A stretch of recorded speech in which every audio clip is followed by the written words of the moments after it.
XFM Express Balita. Express Balita. Express Balita.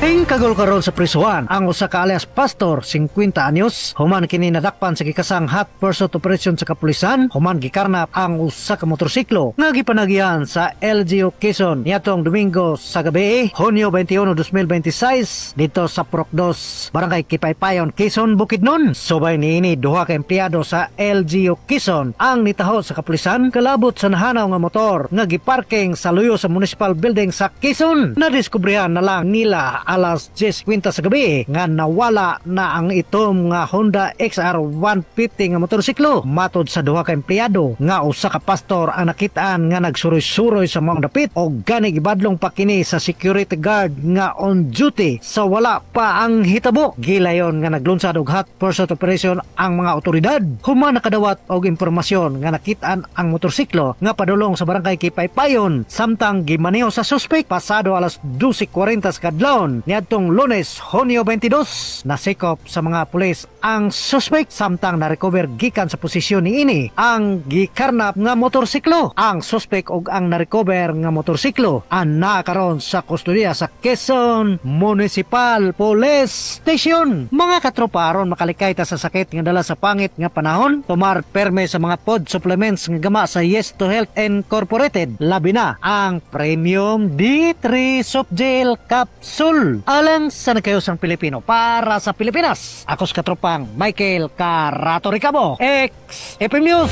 XFM Report. Balitang lugar, balitang sa lugar. Express Balita. Express Balita.